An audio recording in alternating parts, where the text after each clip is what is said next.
Hello, and welcome to No More Homework Battles. I'm Samantha from Learning Success, and I'll be your host for this series. How would you like for life to be easier for you and your child? Would eliminating homework battles help with that? This video is part of an initiative to help you do just that. In this video, we have Heather Krey. Heather is the owner and director of Test Prep for Success, where she offers SAT and ACT prep, as well as in-person and online tutoring. In this video, Heather talks about how she helped her son Joshua, who has ADHD and dyslexia, through his resistance to homework. Hi, I'm a certified math teacher and I'm a private tutor and I'm a mother of 3 children, and for this video on homework resistance, I'd like to talk about my middle child, Joshua.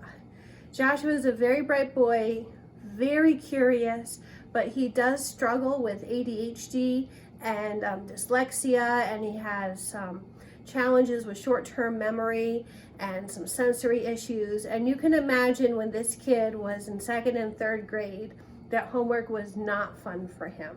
It was actually a disaster every single night. I remember sitting for hours with Joshua, with him just crying over the littlest homework assignments, and I couldn't understand how to help him.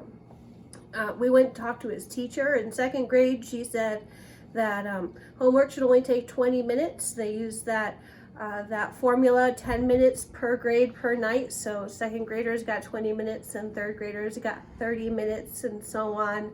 But it was taking us more than an hour every night. And she said, you know what, if he can't do it, just let him stop after 20 minutes and hand it in blank.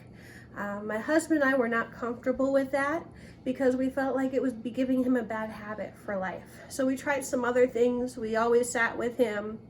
I tried offering to be his secretary, and if he told me the answers, I would write them down for him. I tried being a tiger mom for about 10 minutes. I do not recommend that. It was terrible for both of us. All of that still did not help. We went to a developmental pediatrician, and we did get medication for anxiety and for depression, and that helped Joshua a little bit, but it did not help with the homework struggles. Finally, we were at our wits' end and we decided to try a new school, and this really did help. We switched him to a school that was a private specialty school designed for students with learning disabilities, and a very small class size, 6 to 8 students. And when he changed to that environment, the tears over homework went away overnight. So I want to tell you a little bit about what they did at this school to make it a little better for him, and where he is now. So for one thing, all of the kids at this school had disabilities, so it made Josh feel like he wasn't different. And that was a big part of what was causing him to feel depressed. For another, the class size was so small that if he had a question or if he didn't understand anything, he couldn't hide in the crowd. And the teachers could tell that there was something he didn't understand, even if he didn't raise his hand and say it out loud. And so they made sure when he came home with a homework assignment that he knew exactly what the directions were and that he had practiced that content ahead of time so he could be successful at home. Another thing is that because of the specialty of the school, the assignments were scaffolded very carefully. They used something called brain frames, and it was help the kids organize their thoughts. This was especially for the writing assignments. Instead of just writing a sentence, they could write just a series of words first and finally put it together in a sentence. That really made a big difference for him. Today there's good news. Josh is in 9th grade. He's graduated from this school. We were very nervous about him going to a new place, but he's doing fantastic.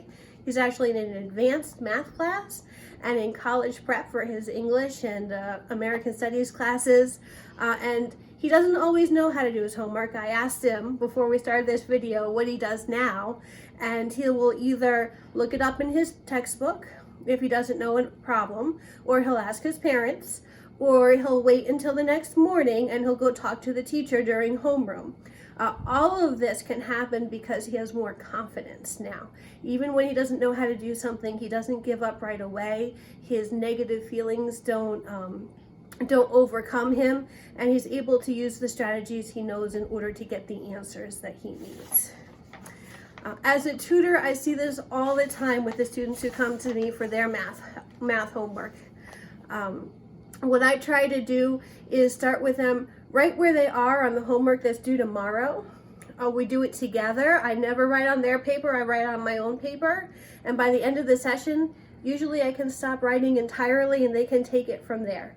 My goal is for them not only to have their homework done and done correctly at the end of our sessions, but I really want to build their confidence. I want to make sure that they leave with every question answered and that they feel someone really took the time to make sure they understood every step of the problem and why we did every step that we did, and that tomorrow when they have another homework assignment that they're doing all on their own, they feel ready to handle it because it's only a little bit more of a step from what we did the previous night. So in my opinion, it's all about building confidence. If you have a child who's struggling with homework, first of all, I recommend that you do talk to their teacher, find out if there's anything going on and what the teacher recommends. Do consider hiring a tutor or even looking at a private school if that's reasonable for you. Talk to a doctor if you think that if it's a medical reason, and that could help as well. That's something that we did. Above all, put their emotional health ahead of everything else, ahead of every assignment and ahead of every grade. What's most important is if they are holding back the tears, if they have so much anxiety, they're not even going to be able to think, let alone handle the difficult problems that you see in high school math classes.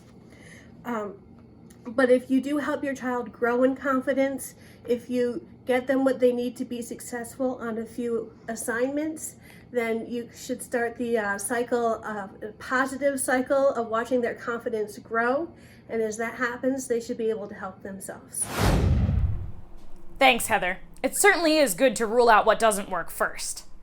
If you found this valuable, please share it and use the hashtag NMHB. No more homework battles. Thanks for watching and sharing. In case no one has told you yet today, the fact that you are watching this means you're an amazing parent. I appreciate you for showing up and doing the work it takes to embrace your child's brilliance and unleash their true potential.